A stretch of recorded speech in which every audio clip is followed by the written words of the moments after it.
Bonjour et bienvenue au Forum 2021 du Réseau Santé en français de la Saskatchewan. Je vais, sans plus tarder, commencer à vous présenter notre première conférencière. Donc, il s'agit de Rebecca Robillard. Rebecca dirige l'unité de recherche clinique sur le sommeil à l'Institut de recherche en santé mentale qui est affilié à l'Université d'Ottawa et elle co-dirige le laboratoire de sommeil de l'École de psychologie de l'Université d'Ottawa où elle est également professeure adjointe.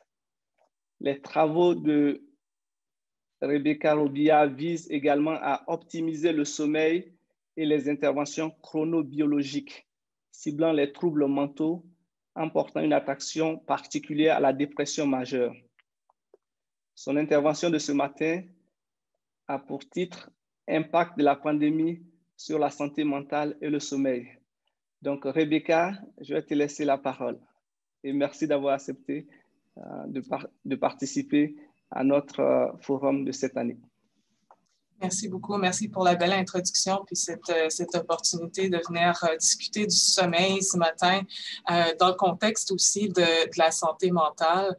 Je pense que c'est un thème particulièrement important en ce moment compte tenu des défis auxquels on fait face avec la pandémie. C'est une période critique pour protéger notre santé mentale, mais aussi ce que j'essaie de vous fournir ce matin comme information, c'est l'importance de faire attention à son sommeil aussi pour l'impact que ça peut avoir sur notre santé mentale. On a souvent, dans nos vies qui sont bien remplies, tendance un peu à négliger notre sommeil. Beaucoup de gens essayent de vivre une vie saine en faisant de l'exercice, en faisant attention à ce qu'ils mangent, etc. Mais souvent, on oublie notre sommeil, on oublie de prendre soin de notre sommeil. Donc, on va prendre un peu de temps pour en discuter aujourd'hui. Dans la première session. Au niveau du plan de la présentation, je comptais vous parler, j'espère en fait pouvoir vous convaincre de l'importance du sommeil pour notre bien-être sur le plan psychologique, notamment à travers certaines observations que mon équipe de recherche a faites pendant la pandémie. On va aussi discuter de certains moyens certaines astuces pour essayer d'améliorer notre sommeil. Je fais aussi une petite mise en perspective ou mise en garde qu'évidemment, ce n'est pas l'objectif aujourd'hui de faire une thérapie pour le sommeil, donc ça ne remplace pas des avis médicaux, des traitements avec des professionnels de la santé, mais j'espère quand même pouvoir vous donner quelques trucs. Donc, si on parle de santé mentale puis de sommeil, c'est difficile de ne pas parler de l'éléphant dans la pièce en ce moment. On fait tous un peu partie d'une expérience globale, mondiale, qui est hautement inhabituelle au cours de la dernière année, alors qu'on a dû s'adapter à plusieurs changements en lien avec la pandémie de COVID-19, puis évidemment plusieurs stresseurs. En cours de cette période difficile-là, la plupart d'entre nous ont été confrontés à des changements majeurs dans notre quotidien, dans notre vie sociale, dans notre vie professionnelle, le travail à la maison, etc. Beaucoup d'incertitudes économiques aussi, étant donné les bouleversements causés par la pandémie sur toutes sortes de sphères du fonctionnement global. Et donc, tous ces facteurs-là sont susceptibles d'avoir un impact sur la santé mentale et évidemment sur le sommeil aussi. Donc, je pense que je vais mettre un peu l'emphase sur le sommeil aujourd'hui parce que les problèmes de sommeil sont un peu influencés par tous ces facteurs-là, mais sont aussi en relation, comme on va voir, bidirectionnelle avec la santé mentale. Et je pense que c'est important parce que je vois le sommeil comme un facteur sur lequel on peut peut-être agir plus facilement parfois que d'agir sur la santé mentale. Donc, c'est une voie d'intervention ou de prévention qui est importante à garder en tête.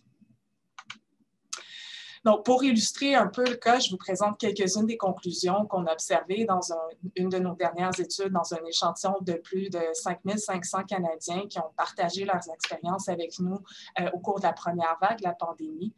Puis en fait, quand on a comparé les symptômes d'insomnie pendant la pandémie, ce que vous pouvez voir en bleu foncé ici, versus des estimés avant la pandémie, on a pu voir que beaucoup de gens avaient de la difficulté à s'endormir, à initier le sommeil, difficulté à maintenir leur sommeil, donc qui se retournent durant la nuit, puis qui ont plusieurs réveils au milieu de la nuit, ou des éveils prématurés. Donc, quand même plusieurs types de problèmes de sommeil, mais dans l'ensemble, c'est plus de 50%, plus qu'une personne sur deux maintenant durant la pandémie qui montre des signes d'insomnie quelconque, et c'est une croissance majeure par rapport à ce qu'on estimait préalablement avant la pandémie. Dans notre cas, dans notre échantillon, 36%. Statistique Canada parle d'à peu près 25%. Donc, on a, selon les chiffres, à peu près doublé là, les cas de gens qui souffraient de problèmes de sommeil durant la pandémie. Et un autre point, en fait, qu'on a remarqué aussi, c'est une augmentation des gens qui ont augmenté leurs médicaments pour le sommeil, ce qui peut être en fait une préoccupation un peu inquiétante, étant donné qu'on connaît les effets à long terme qui peuvent être parfois néfastes des médicaments pour le sommeil. Si on pense à la tolérance qui peut se développer, à la dépendance, donc les gens commencent à avoir besoin de plus de doses, des doses plus fortes quand on utilise ces médicaments-là à plus long terme. Et donc, c'est important de discuter de d'autres approches aussi. Qu'est-ce qu'on peut faire autre que prendre des médicaments, puis peut-être même aussi avant de prendre des médicaments, étant donné que, surtout dans le contexte de la pandémie présentement, on est dans l'incertitude à savoir combien de temps ça va prendre avant qu'on puisse retrouver un semblant de normal. Donc, les problèmes de sommeil, les problèmes de santé mentale auxquels on fait face en ce moment, je pense qu'il faut penser à des solutions à plus long terme aussi. Donc, un des points qui nous intéressait, c'était de voir qui est plus à risque de stress accru puis de difficultés de sommeil durant la pandémie. Donc, on a, à travers notre gros échantillon, essayé de voir différentes caractéristiques. On s'est rendu compte que les gens qui souffraient de maladies chroniques, par exemple, ceux qui souffraient de troubles de santé mentale avant la pandémie étaient plus à risque aussi.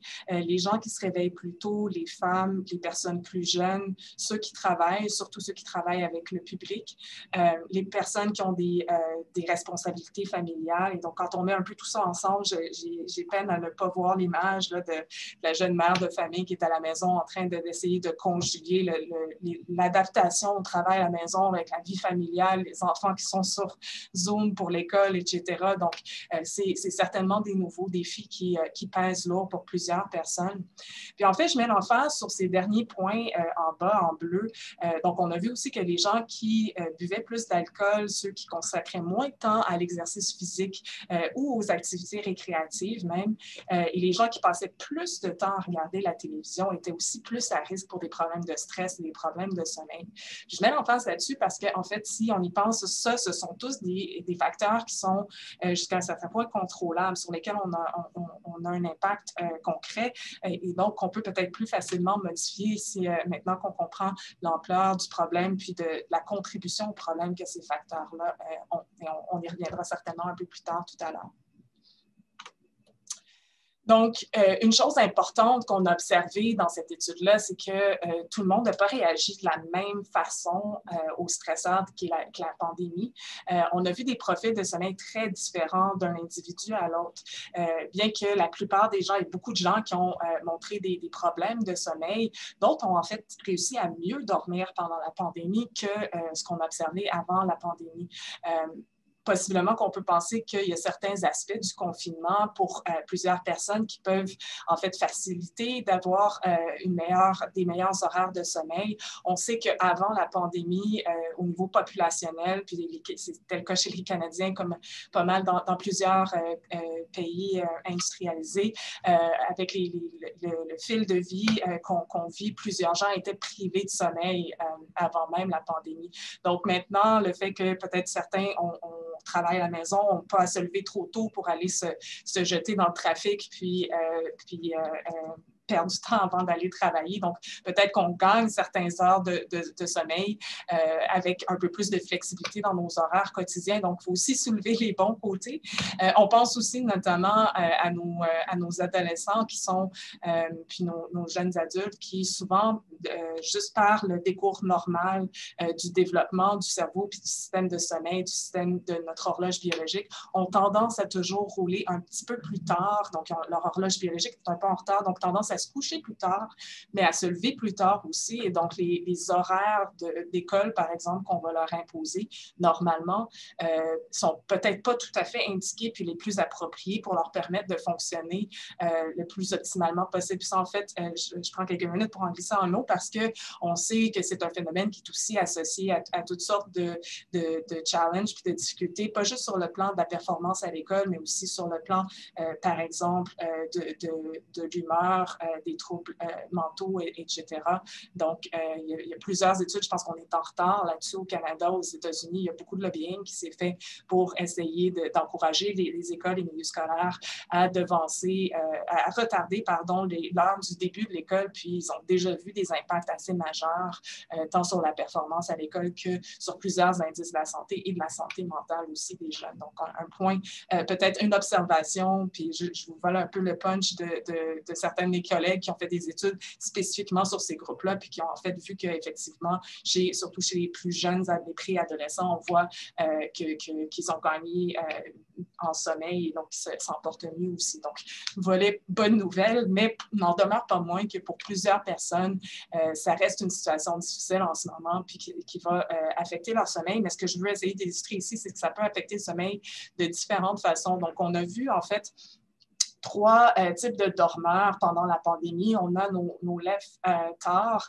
des gens qui se couchent à la même heure qu'avant la pandémie, mais qui se lèvent maintenant un peu plus tard le matin.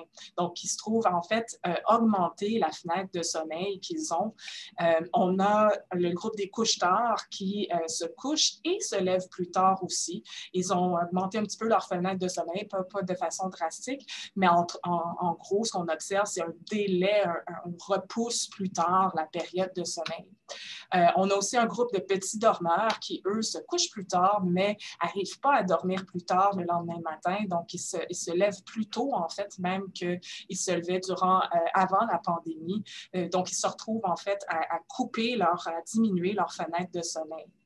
Et puis, ce qu'on a observé, c'est que nos deux derniers groupes, les couches tard, les petits dormeurs, étaient les deux groupes qui avaient le plus d'augmentation de symptômes d'insomnie. Donc, on voit, je pense que le point central que j'essaie d'illustrer ici, c'est qu'il y a certains comportements contrôlables, comme le temps auquel on se couche, le temps auquel on se lève, donc la fenêtre de sommeil qu'on s'octroie, qui va avoir un impact majeur sur la qualité de notre sommeil, puis les risques d'insomnie aussi.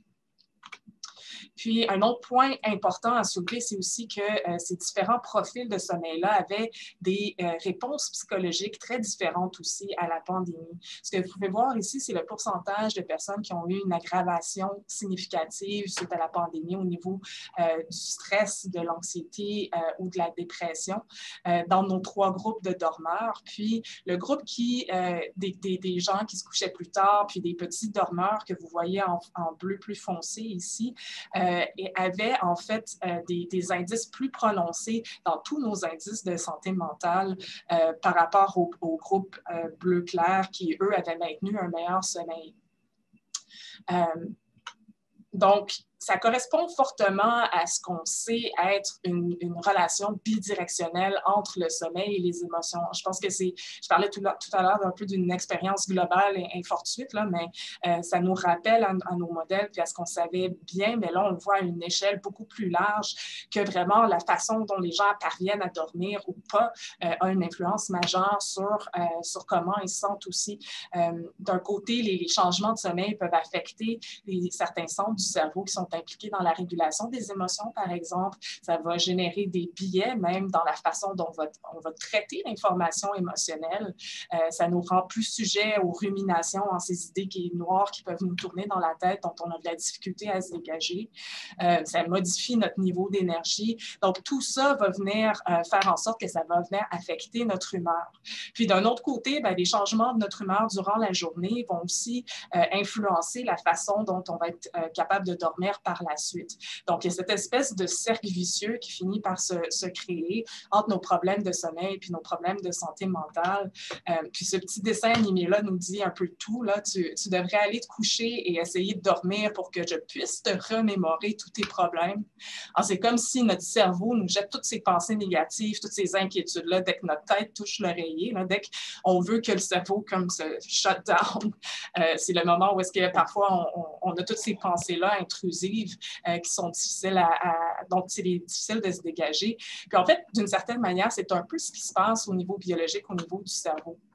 Donc, vous avez peut-être déjà entendu parler de l'amygdale, cette structure qui est profonde dans le cerveau, qui va être fortement réactive au stress puis aux émotions, versus notre cortex frontal, plus en avant du cerveau, qui est en quelque sorte le centre rationnel, émotionnel de notre cerveau, qui nous aide à mettre les choses en perspective, à donner un sens à nos émotions, etc. Donc, pendant le jour, le cortex préfrontal va activement supprimer l'activité de l'amygdale, ou en fait va la moduler, un peu comme un parent qui va venir essayer de rassurer, de calmer un enfant qui est en train de faire une crise, alors que pendant la nuit, cette influence-là est atténuée parce que notre cortex frontal va commencer à diminuer au niveau de son activité, alors que l'amygdale reste très, très active. Donc, c'est un terrain parfaitement fertile pour que toutes nos émotions refassent surface sans que la partie plus rationnelle de notre cerveau puisse nous aider à en faire du sens puis à gérer tout ça. Donc, je mets un peu l'emphase là-dessus parce que c'est important à garder en tête quand le petit hamster là, commence à tourner quand on se couche puis qu'on commence à penser à un million de choses puis ça s'en va à droite, à gauche, ben c'est aidant parfois de se ramener au fait que ben, c'est normal, hein, c'est un peu un épiphénomène de notre cerveau qui devient actif sur un mode différent.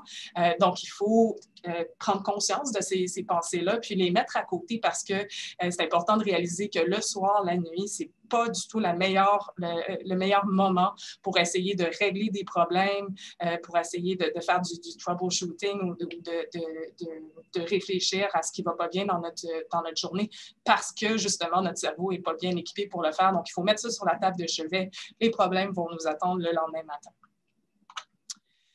Puis quand on ne dort pas, en fait, quand les gens ont, par exemple, des carences sévères en sommeil ou des privations de sommeil de façon accrue, on voit un peu le même patron d'activation. Donc, on voit l'amygdale, le centre émotionnel qui devient hyper activé, surtout avec des stimuli émotionnels. Qu'on parle, en fait, c'est intéressant de noter qu'on parle de stimuli négatifs ou des stimuli plaisants, positifs. Donc, dans un certain sens, le manque de sommeil va venir exacerber ce qu'on appelle la labilité émotionnelle. Donc, on devient un peu plus réactif sur le plan émotionnel à un peu tout ce qui se passe. Donc, important c'est un peu comme si, dans le fond, le patron qu'on vient de voir, qui nous arrive durant la nuit, se transpose durant le jour aussi, puis on est moins bien équipé pour faire face aux défis émotionnels, aux défis sur le plan psychologique. Puis, je vais juste mettre l'emphase sur ces résultats-là rapidement, passer là-dessus rapidement parce que c'est des résultats récents qui sont quand même super intéressants, captivants pour nous montrer l'importance du sommeil aussi sur le fonctionnement du cerveau. Donc, on s'est rendu compte récemment qu'il y a 60% du nettoyage du cerveau qui a lieu durant le sommeil.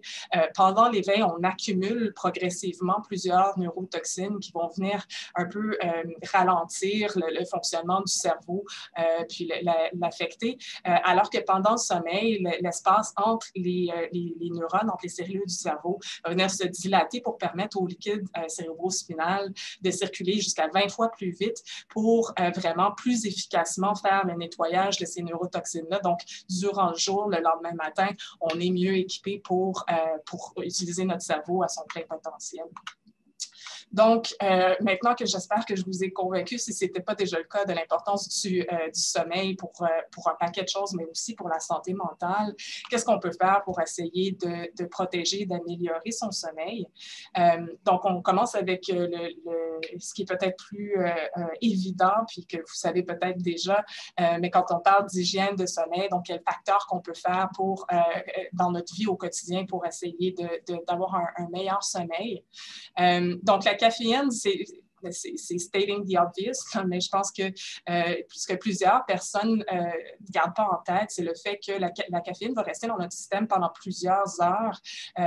Donc, il faut vraiment essayer d'éviter même notre café, par exemple, à l'heure du dîner ou en après-midi, peut avoir un impact aussi sur notre sommeil. Puis on ne s'en rend pas toujours compte. Des fois, c'est un impact au niveau de l'architecture du sommeil. Donc, on a un sommeil peut-être un peu moins profond.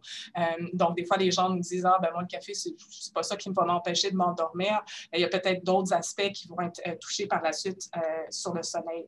Un autre point qui est, en fait, peut-être un peu plus surprenant, c'est la cigarette. On ne se rend pas compte parce que bon, la cigarette nous fait sentir peut-être un peu plus relax, on se sent plus détendu après avoir fumé une cigarette. Donc, des fois, les gens vont se dire, ben, je vais aller fumer une cigarette avant d'aller me coucher. Ce qu'on perd de vue, c'est que la nicotine est un stimulant du système nerveux central. Donc, ça active le cerveau aussi, même si ça nous fait sentir plus relax. Et donc, c'est tout à fait à éviter, surtout avant d'aller se coucher. L'alcool, c'est aussi un point qui est quand même assez contentieux parce que, effectivement, ça nous permet de s'endormir plus rapidement. Donc, malheureusement, il y a plusieurs personnes qui ont des difficultés de sommeil qui ont essayé de se tourner vers l'alcool pour diminuer les difficultés d'endormissement.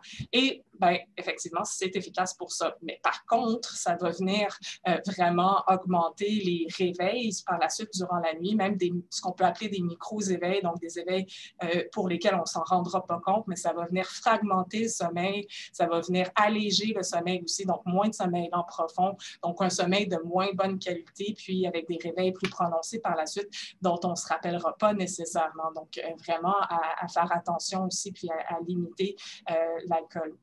L'exercice est un point majeur parce que, surtout l'exercice cardiovasculaire, donc de faire lever des poids, de faire augmenter notre masse musculaire, ce n'est pas nécessairement ce qui va aider le plus, mais n'importe quoi qui fait aller notre cœur, là, c'est vraiment quelque chose qui peut avoir un impact positif sur le sommeil, notamment d'augmenter la quantité de sommeil lent profond, puis diminuer les éveils nocturnes. Puis, évidemment, comme vous savez, c'est aussi très, très bénéfique pour la santé mentale, dans toutes les endorphines que ça nous permet de sécréter. Donc, vraiment, l'exercice, un point important à retenir parce qu'on joue et sur notre santé mentale et sur notre sommeil. Éviter les repas copieux tard en soirée, si besoin de prendre une collation légère avant le coucher. L'idée est que aussi avant le coucher puis durant la nuit, là, tout notre système métabolique rentre en phase de dodo. Donc, on a moins de facilité à digérer des trucs lourds, etc. Donc, pas une bonne idée de manger des gros repas avant de se coucher. Un autre point important, c'est de bien entretenir un environnement qui va favoriser le sommeil.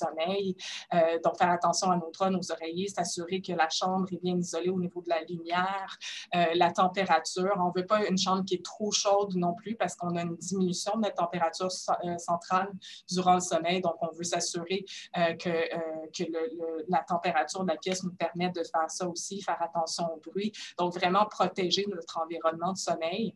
C'est hyper important de respecter un horaire de sommeil régulier, surtout en ce moment où est-ce que notre routine de tous les jours est un peu chamboulée à cause du confinement, puis de la pandémie, puis des changements dans notre vie au quotidien. Donc, de faire attention, de garder tant notre heure de coucher que notre heure de lever très régulier, même la fin de semaine aussi si on travaille, donc de ne pas trop faire d'écart.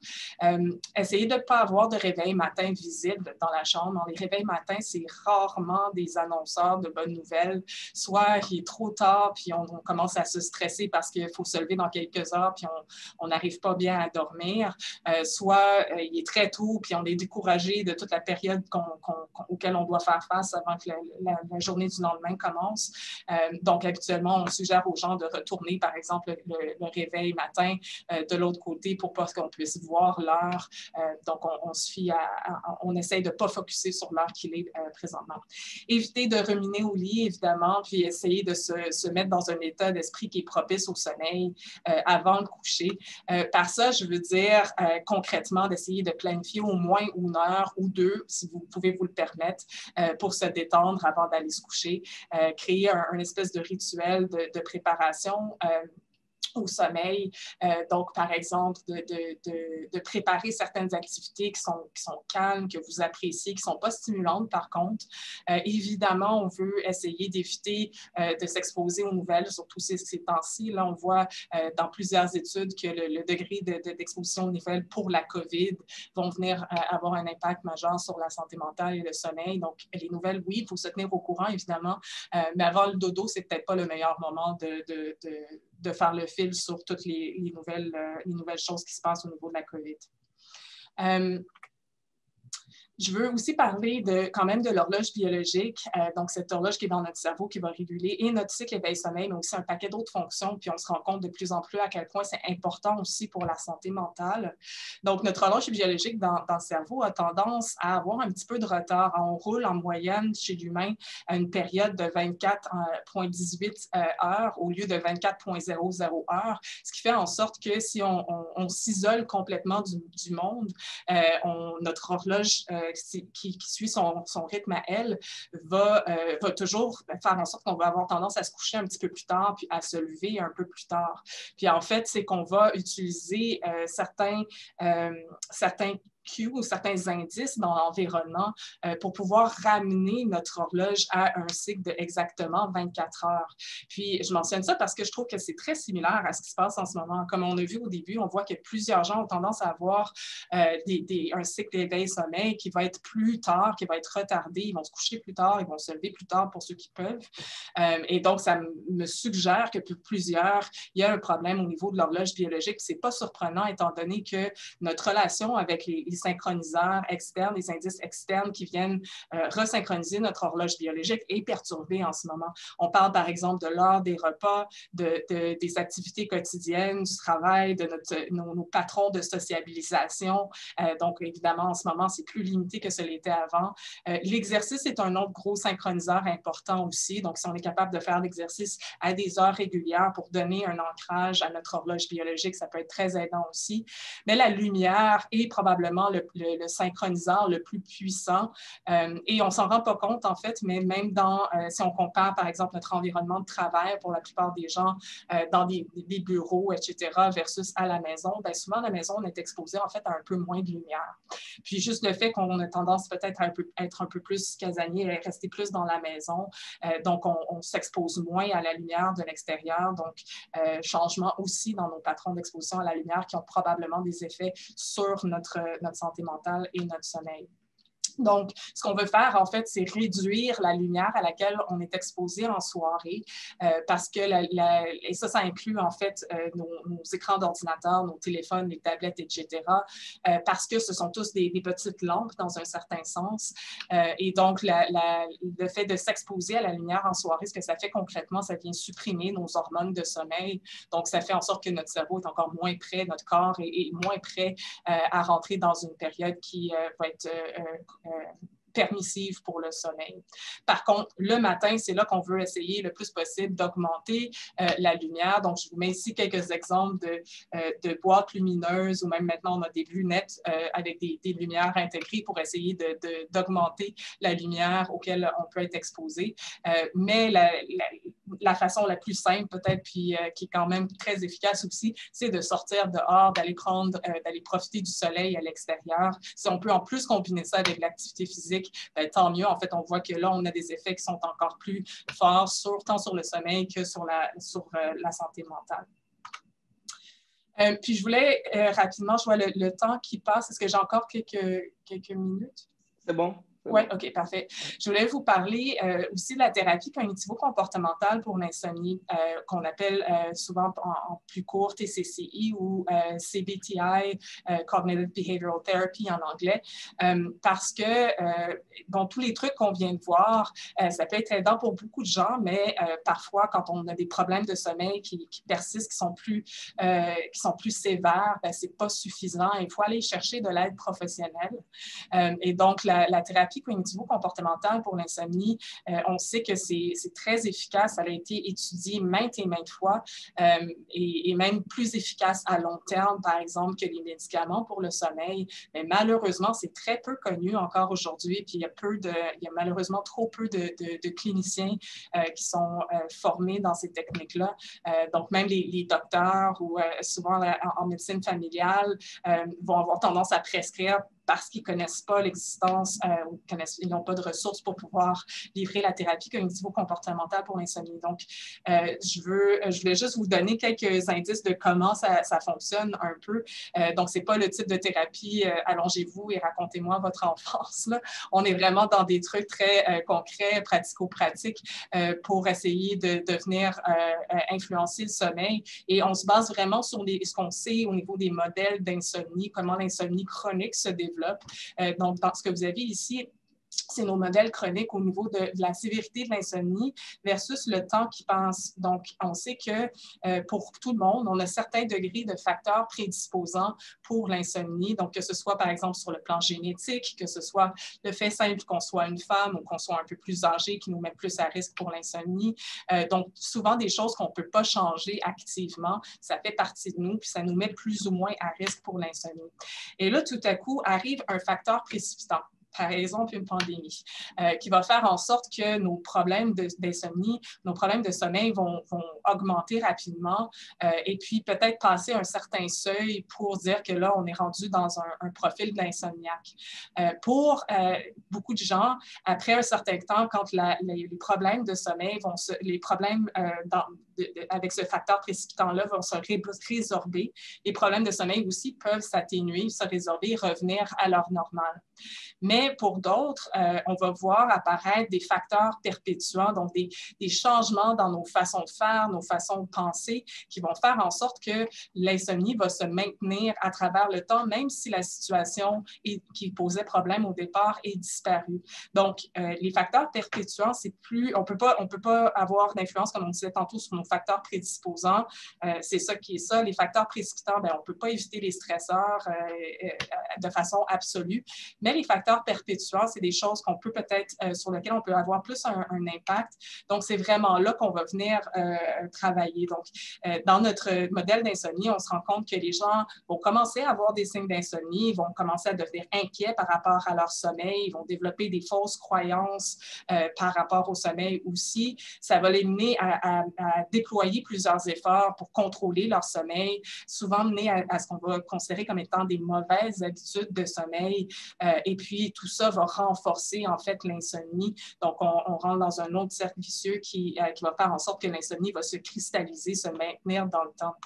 Je vous donne, et vraiment, ces mauvaises habitudes puis ces fausses croyances sont les facteurs sur lesquels on va venir agir. Je vous donne quelques exemples rapidement de mauvaises habitudes qui peuvent contribuer au maintien de l'insomnie. Donc, se coucher très, très tôt puis espérer pouvoir récupérer du sommeil en passant beaucoup d'heures au lit. On sait, en fait, sur le plan scientifique, sur le plan clinique, que ce n'est pas aidant. Faire des siestes, ça peut être bon dans certains cas de troubles de sommeil, comme par exemple chez les gens qui ont des apnées de sommeil, mais quand on a un profil plus d'insomnie, les siestes vont venir diminuer notre capacité à s'endormir le soir suivant. Dormir plus tard la fin de semaine pour récupérer. Comme on a vu, de garder des horaires de sommeil très réguliers, très stables, c'est super important. Souvent, les gens vont avoir tendance à lire, à regarder la télévision, à ruminer au lit. Donc, on passe plein de temps au lit. Puis, donc, on finit par associer le fait d'être au lit à être réveillé puis à faire un paquet de trucs autres que dormir. Association qu'on va vouloir venir briser dans la thérapie cognitivo-comportementale pour l'insomnie. Au niveau des fausses croyances, ben, les gens peuvent, par exemple, penser que parce que leur conjoint arrive à s'endormir aussitôt qu'il se couche, il devrait être capable d'en faire autant. On finit par avoir une espèce d'anxiété de performance de sommeil quand on se compare aux autres. L'espèce de fausse croyance aussi qu'il faut absolument qu'on dorme 8 heures pour pouvoir fonctionner durant la journée. On voit quand même beaucoup de promotions pour le sommeil où est-ce qu'on dit, OK, 7 à 9 heures. Et ça, c'est des moyennes en général pour la population en général. Mais ce qu'on ne dit pas souvent, c'est qu'il y a aussi des petits dormeurs. Il y a des gens qui fonctionnent très bien après avoir dormi 6 heures de sommeil. Ils n'ont pas besoin de plus. Et donc, ça, ce n'est pas de l'insomnie. C'est un trait caractéristique comme d'être un peu plus grand ou d'être un peu plus petit. Tant qu'on n'en souffre pas, qu'on n'a pas de problème durant la journée, ben, ce n'est pas un problème, on ne devrait pas s'inquiéter.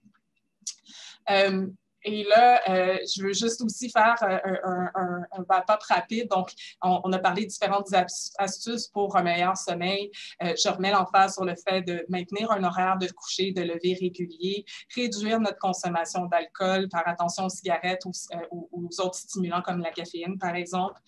Pas utiliser les appareils électroniques au lit, ni autour du coucher. Essayer de faire notre exercice cardiovasculaire durant la journée le plus possible. Garder le lit seulement pour le sommeil, éviter de faire trop de choses dans le lit, dans la chambre à coucher. Pour aider à notre horloge biologique à mieux s'adapter, c'est important de réduire la lumière en soirée, augmenter la lumière le matin. Puis, si les problèmes de sommeil persistent, deviennent trop graves, trop incommodants, il ne faut pas attendre non plus avant de consulter, d'aller chercher de l'aide professionnelle. Puis, je vous encourage à chercher des gens qui sont spécialisés en thérapie cognitivo-comportementale pour l'insomnie si vous suspectez que c'est le type de problème que vous avez.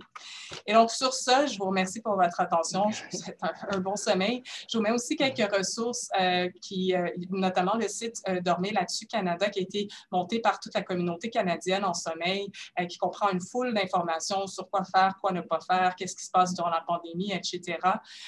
Puis, je vous mets aussi le lien du sondage de notre étude qui est encore en cours, si jamais ça vous dit de participer puis de partager avec nous vos expériences aussi. Merci beaucoup, Rebecca.